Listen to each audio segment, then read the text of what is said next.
గౌరవ నారా లోకేష్ గారు 1000 రూపాయలు తీసుకున్నటువంటి జగన్మోహన్ రెడ్డి గారి యొక్క ప్రభుత్వాన్ని, స్కూల్ మెయింటెనెన్స్ కోసం 1000 రూపాయలు వాడినటువంటి జగన్మోహన్ రెడ్డి గారిని సైకో అంటే, ఈ రోజున 13,000 మాత్రమే తల్లుల ఖాతాల్లో వేసి 2,000 రూపాయలు మెయింటెనెన్స్ కోసం మీరు వాడుతున్నటువంటి మిమ్మల్ని ఏమనాలి?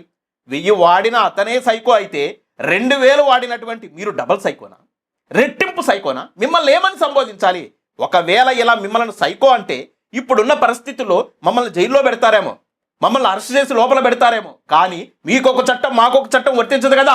మీరు ప్రతిపక్షంలో ఉన్నప్పుడు మీరు జగన్మోహన్ రెడ్డి గారిని, అప్పటి ముఖ్యమంత్రి అయినటువంటి జగన్మోహన్ రెడ్డి గారిని సైకో అన్న మాట వాస్తవమే కదా, అది రికార్డెడ్గా ఉంది కదా. మరి ఆయన సైకో అయినప్పుడు 2,000 రూపాయలు తీసుకున్నటువంటి మీరు డబుల్ సైకో కదా. ఇది నిజమే కదా, ఇది కూడా వాస్తవమే కదా. అంగీకరించండి మీరు. నేను సైకోని, 1000 రూపాయలు తీసుకున్నటువంటి జగన్మోహన్ రెడ్డి గారు సైకో అయ్యాడు, నేను 2,000 తీసుకొని నేను డబుల్ సైకోని అయ్యాను.